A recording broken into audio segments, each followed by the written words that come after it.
बिस्मिल्लाहि वस्सलातु वस्सलामु अला नबिय्यिल उम्मी व अला आलिहि व अस्हाबिहि अजमईन। रब्बि इश्रह ली सदरी व यस्सिर ली अमरी वहलुल उक़दतम मिन लिसानी यफ़क़हू क़ौली।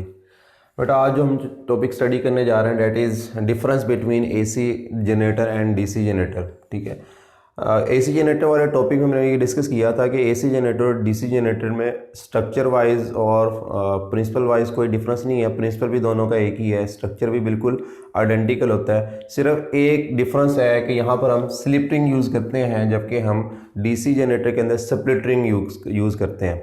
और उस स्प्लिट रिंग की वजह से क्या होता है, आउटपुट जो सी है वो यूनि डायरेक्शनल करंट हमें मिलना शुरू हो जाता है आउटपुट के अंदर। अल्टरनेटिंग करंट के केस में जब कॉइल 180 डिग्री के बाद जो है उसके अंदर जो आउटपुट में करंट की जो डायरेक्शन है वो रिवर्स हो जाती है, यानी क्लॉकवाइज से एंटी क्लॉकवाइज हो जाती है। जैसे कि हमने एसी जनरेटर के अंदर हमने देखा था कि जो आउटपुट मिलती है हमारे पास अल्टरनेटिंग करंट जनरेटर की, वो इस किस्म की मिलती है। That is the output of AC generator. ठीक है, तो ये हमारे पास एसी जनरेटर की जो आउटपुट है वो कुछ इस किस्म की है। ठीक है, यानी कि 180 डिग्री के बाद जो है करंट अपनी डायरेक्शन को रिवर्स कर लेता है। अब वो डायरेक्शन कैसे रिवर्स होती है उसको हमने मैथमेटिकली अंडरस्टैंड किया था। हम अब डायग्राम के मदद से इस बात को समझते हैं कि 180 डिग्री पे करंट की डायरेक्शन कैसे रिवर्स होगी स्लिप रिंग की वजह से। जबकि डीसी जनरेटर के अंदर, इस केस के अंदर अगर हमने सिंगल कॉइल की बात की है तो आउटपुट जो मिलेगी हमें वो कुछ इस किस्म की मिलेगी कि हमारे पास दोनों जो हाफ साइकिल हैं वो पॉजिटिव हाफ साइकिल होंगे। मींस करंट की डायरेक्शन सेकंड हाफ साइकिल में भी चेंज नहीं होगी। दोनों हाफ साइकिल जो होंगे और क्या उसको कहते हैं, आउटपुट में जो करंट की जो डायरेक्शन है, ठीक है ना, आफ्टर 180 डिग्री भी वही रहेगी जो 180 डिग्री से पहले थी। ठीक है, तो बेसिकली इसमें ये फ़र्क है कि हमारे पास आउटपुट जो एसी जनरेटर की मिल रही है उसमें फर्स्ट हाफ साइकिल पॉजिटिव है, सेकंड हाफ साइकिल नेगेटिव है। मींस फर्स्ट हाफ साइकिल में अगर करंट आउटपुट में क्लॉकवाइज है तो सेकंड हाफ साइकिल में करंट की जो डायरेक्शन होगी वो एंटी क्लॉकवाइज हो जाएगी।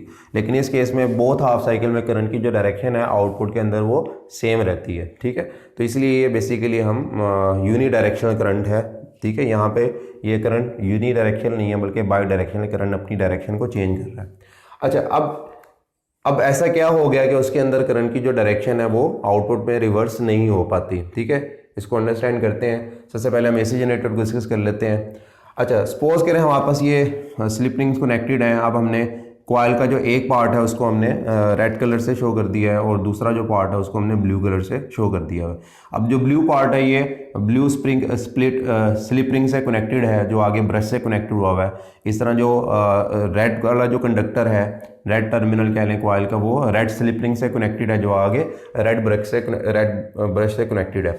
मैग्नेटिक व्हील हमने प्लेस जो है कॉइल को मैग्नेटिक व्हील में रखा हुआ है। यहाँ पे फर्स्ट कर कोई टरबाइन लगा देते हैं और इस टरबाइन को हम वाटर वगैरह से किसी भी तरीके से मैकेनिकल एनर्जी देते हैं जब ये कॉइल रोटेट करना स्टार्ट हो जाती है। अब फर्स्ट करें जो कॉइल है वो एंटी क्लॉकवाइज डायरेक्शन के अंदर रोटेट कर रही है। ठीक है, अच्छा, इसका मतलब ये होगा कि हमारे पास अगर इस पोजीशन के अंदर अगर कॉइल स्टार्ट लेती है तो इस पोजीशन में हमारे पास यहाँ पर जो ये वो कंडक्टर होगा इसकी मोशन आउटवर्ड होगी। ठीक है, आउटवर्ड होगी, यानी अगर कॉइल इस तरह मूव रोटेट करने लगी है तो ये वाला जो कंडक्टर होगा ये आउटवर्ड डायरेक्शन में इसकी मोशन होगी और इसकी जो मोशन होगी ब्लू कंडक्टर की वो इनवर्ड होगी। ठीक, यानी इसको हम क्रॉस से शो कर देते हैं। Dot means the direction of conductor is in outward direction and its direction of motion will be inward because it is labeled as cross, because clock जो है जो coil है वो एंटी क्लॉकवाइज डायरेक्शन के अंदर रोटेट कर रही है ना। अब हम करंट की डायरेक्शन फाइंड करते हैं दोनों कंडक्टर्स के अंदर। ठीक है, अब इस केस में राइट हैंड रूल अप्लाई करेंगे, कंडक्टर की जो मोशन है उसको थंब से शो करेंगे आउटवर्ड डायरेक्शन के अंदर। मैग्नेटिक फील्ड नॉर्थ से साउथ, ठीक है, from left to right show हो रहा है डायग्राम के मुताबिक। पाम की जो डायरेक्शन अपवर्ड है, इसका मतलब इस कंडक्टर के अंदर जो चार्जेस के ऊपर जो फोर्स लगेगी वो अपवर्ड डायरेक्शन के अंदर लगेगी। इसका मतलब यहाँ पर फोर्स की जो डायरेक्शन होगी वो अपवर्ड होनी चाहिए। नाउ ये हमारे पास फोर्स की डायरेक्शन, इसका मतलब भी चार्जेस मूव करेंगे इस डायरेक्शन में तो ये करंट की डायरेक्शन होगी। ठीक, इस केस में अगर देखें क्रॉस, ठीक है, ये कंडक्टर इनवर्ड मूव कर रहा है तो थंब को इनसाइड पॉइंट करेंगे। Magnetic field left to right है, ठीक है, तो फोर्स की जो डायरेक्शन होगी वो डाउनवर्ड, तो इस केस में जो करंट की जो डायरेक्शन होगी वो डाउनवर्ड होगी। अब आप ये देखें, यानी चार्जेस के ऊपर जो फोर्स लग रही है यहाँ पे डाउनवर्ड, यहाँ पे अपवर्ड लग रही है। अब आप देखें करंट की डायरेक्शन को अगर फॉलो करें, ठीक है, तो जब यहाँ पर फोर्स चार्जेस के ऊपर अपवर्ड लग रही है तो इसका मतलब क्या होगा, यहाँ पे पॉजिटिव चार्ज की एक्युमुलेशन होगी। तो ये पॉजिटिव टर्मिनल बन जाएगा। यहाँ से जो कि पॉजिटिव चार्ज डाउनवर्ड डायरेक्शन के अंदर मूव कर रहे हैं, मैग्नेटिक फोर्स उन्हें पुश कर रही है from this end to this end, तो यहाँ पे deficiency of the charges, positive charge will create a negative polarity. अब आप देखें करंट की डायरेक्शन को फॉलो करें, करंट इस यहाँ से होता हुआ कॉइल में से इस डायरेक्शन के अंदर यहाँ से रिंग में से होकर स्प्लिट ब्रश से बाहर निकलेगा और फिर यहाँ से फिर एंटर होगा नेगेटिव वाले ब्रश से और फिर स्लिप रिंग से होता हुआ कॉइल में, कॉइल से डाउनवर्ड डायरेक्शन के अंदर। तो इस तरह ये डायरेक्शन कंप्लीट होगी। तो आउटपुट सर्किट में इस वक्त करंट की जो डायरेक्शन है वो क्लॉकवाइज है, ठीक है। तो इसका मतलब आउटपुट सर्किट में जो करंट की डायरेक्शन होगी वो क्या होगी, क्लॉकवाइज होगी। इस केस में जो रेड क्या उसको कहते हैं, जो कंडक्टर है या रेड जो स्लिप रिंग है उसके ऊपर पॉजिटिव पोलैरिटी है और जो ब्लू स्लिप रिंग है उस पर नेगेटिव पोलैरिटी, यानी ये टर्मिनल नेगेटिव है और ये टर्मिनल पॉजिटिव के तौर पर एक्ट कर रहा है। नाउ अब फर्ज के लिए कॉइल रोटेट कर जाती है, अब फर्ज के लिए कॉइल इस तरह थी, अब वो रोटेट करके इस तरह हो जाती है। इसका मतलब क्या होगा, रेड वाला जो कंडक्टर होगा वो ब्लू वाले को रिप्लेस कर लेगा, ब्लू वाला रेड वाले को रिप्लेस कर लेगा, क्योंकि बेसिकली 180 डिग्री पे कॉइल बिल्कुल फ्लिप कर जाएगी, ठीक है। अच्छा, इस केस में क्या होगा, वापस जो स्लिप रिंग है वो भी रोटेट कर देंगे। तो स्लिप रिंग भी, क्योंकि जब स्लिप कर रहे होते हैं ब्रशेज मूव नहीं करते लेकिन स्लिप रिंग जो है वो मूव करेंगे। तो इसका मतलब क्या होगा, ये टर्मिनल इस पोजीशन में यहाँ पे आ गया और यहाँ पे जो रेड टर्मिनल था, ठीक है, वो स्लिप रिंग मूवमेंट की वजह से वो इस फॉर्म के अंदर यहाँ पे इस तरह कनेक्ट हो गई। अच्छा जी, बार अब इसमें देखें स्टिल चूंकि कॉइल यूनि डायरेक्शन के अंदर ही रोटेट कर रही है, तो इसका मतलब क्या होगा, स्टिल अब जो ब्लू कंडक्टर है वो आउटवर्ड डायरेक्शन के अंदर मूव करेगा, क्योंकि कॉइल स्टिल अपनी रोटेशन को कंप्लीट करेगी नेक्स्ट साइकिल के लिए। तो 180 डिग्री के बाद अब बिल्कुल कॉइल फ्लिप कर चुकी है। अब ब्लू कंडक्टर आउटवर्ड डायरेक्शन में आ रहा है और रेड इनवर्ड मूव कर रहा है। इस केस में रेड आउटवर्ड डायरेक्शन में था और जो ब्लू कंडक्टर था वो इनसाइड था। तो अगेन हम यहाँ पे राइट हैंड अप्लाई करें, डॉट मींस करंट जो मोशन की डायरेक्शन आउटवर्ड डायरेक्शन में, वेलोसिटी मैग्नेटिक फील्ड की direction from left to right, जो पाम रूल के मुताबिक जो चार्ज जिसके ऊपर फोर्स लग रही है वो अपवर्ड डायरेक्शन में। इसका मतलब इसमें कंडक्टर में करंट की डायरेक्शन अपवर्ड होगी। नाउ ब्लू कंडक्टर में करंट की डायरेक्शन अपवर्ड होगी। नाउ रेड कंडक्टर में देखें वो इनवर्ड मूव करेगा, मैग्नेटिक फील्ड इस तरफ है, फोर्स डाउनवर्ड लगेगी, इसका मतलब यहाँ पे फोर्स होगी वो डाउनवर्ड एक्ट करेगी।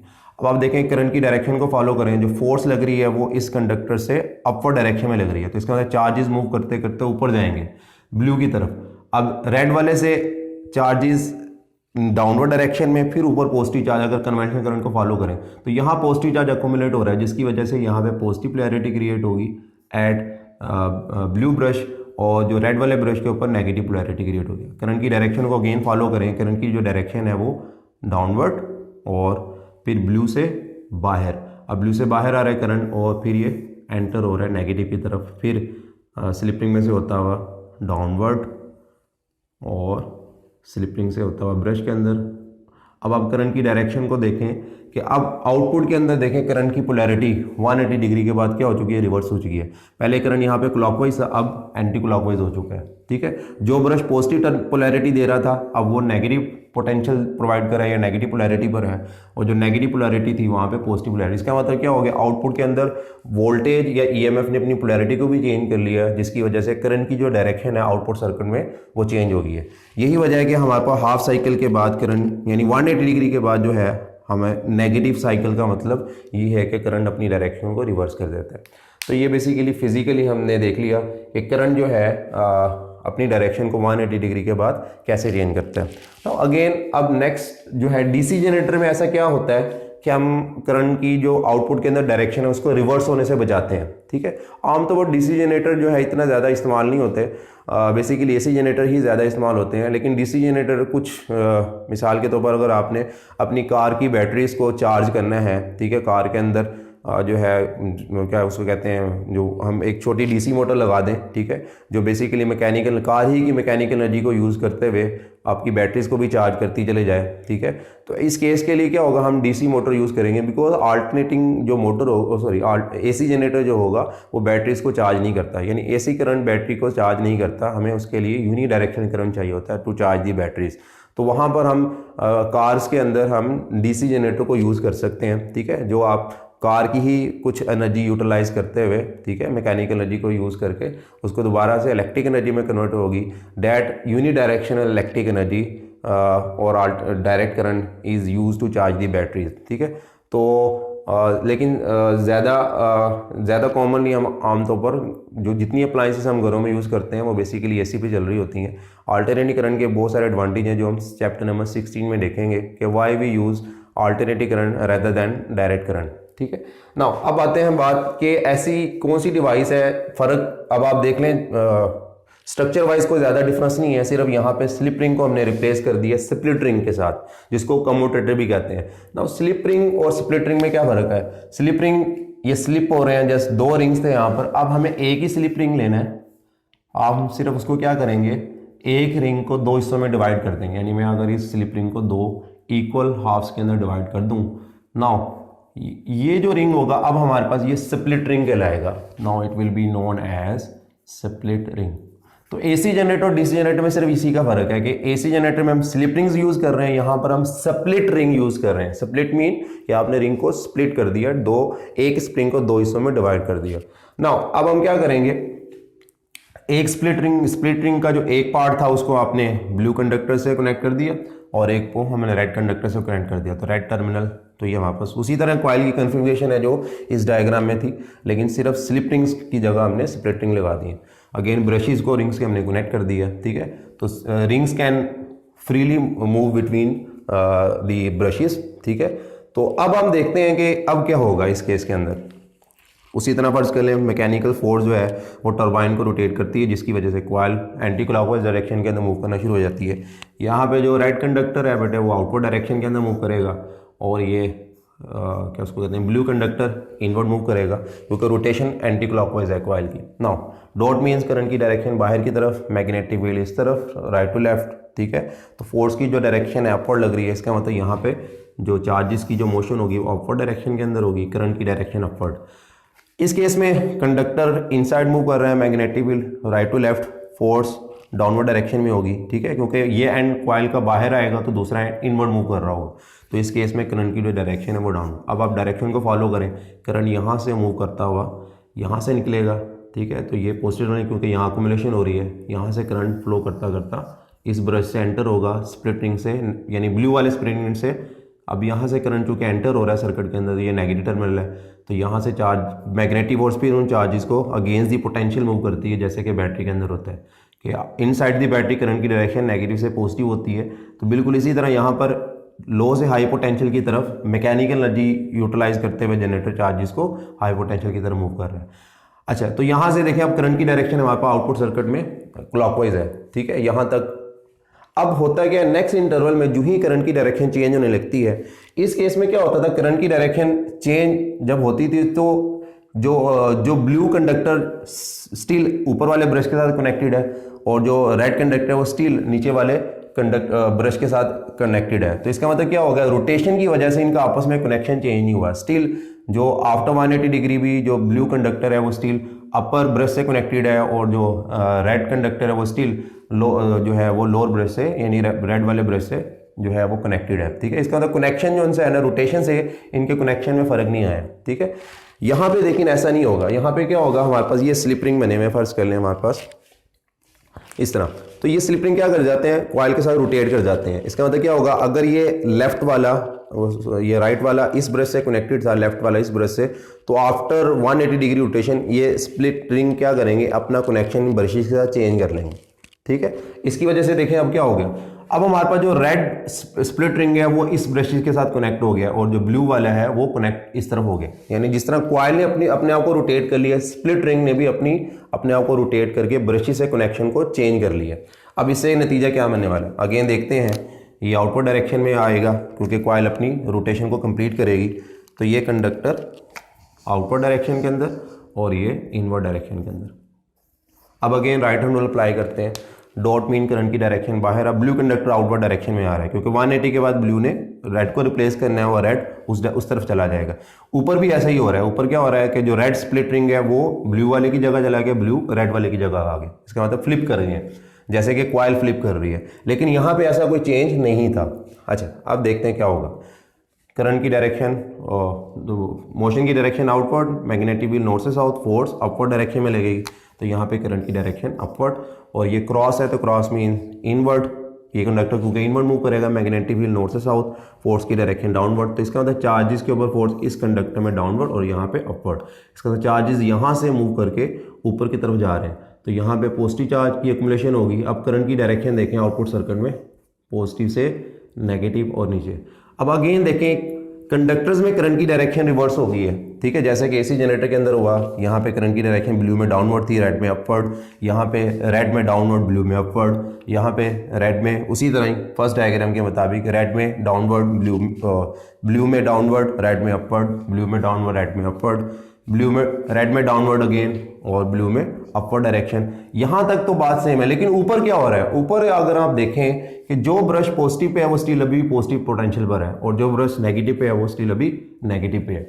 हुआ ये कि स्प्लिट रिंग ने जो ही अपनी पोलैरिटी, स्लिप रिंग की पोलैरिटी चेंज होने लगी थी, स्लिप रिंग पे और स्प्लिट रिंग पे अभी भी पोलैरिटी चेंज हो गई है, ठीक है, क्योंकि जो स्लिप रिंग यहाँ पर, स्प्लिट रिंग जो है यहाँ पर नेगेटिव, ब्लू अब यहाँ पे नेगेटिव पोलैरिटी दे रहा था, लेकिन ये अब ब्लू क्या दे रहा है? पॉजिटिव पोलैरिटी दे रहा है, लेकिन उन्हें अपना कनेक्शन ब्रश के साथ चेंज कर लिया है। तो आउटपुट सर्किट में जो ब्रश अभी पॉजिटिव सप्लाई ले रहा है वो स्टिल पॉजिटिव ही ले रहा है और जो सप्लाई नेगेटिव ले रहा है वो स्टिल नेगेटिव ले रहा है। यानी 180 डिग्री के बाद जब पोलैरिटी रिवर्स होने लगी थी तो स्प्लिट रिंग ने अपना कनेक्शन ब्रशी के साथ भी चेंज कर दिया। यहाँ पे ये पॉजिटिव दे रहा था, यहाँ पर ये नेगेटिव दे रहा था, तो इसने क्या किया, यहाँ पर रोटेट करने के बाद ये जब नेगेटिव होने जा रहा तो इसने ब्रश के साथ अपना कनेक्शन भी चेंज कर लिया। तो जो ये जब नेगेटिव होने जा रहा है तो स्टिल इस ब्रश को क्या मिलेगा? नेगेटिव, और जब ये पॉजिटिव होने जा रहा है तो स्टिल इस ब्रश को क्या मिलेगा? पॉजिटिव। तो ब्रशिश के ऊपर जो कार्बन ब्रशेज हैं उनके ऊपर पोलैरिटी चेंज नहीं हो रही, ठीक है। तो आउटपुट सर्किट में करंट दोनों दफ़ा यूनी डायरेक्शन है, इसका मतलब क्या मिलेगा? वहाँ पर करंट कुछ ऐसा मिलेगा।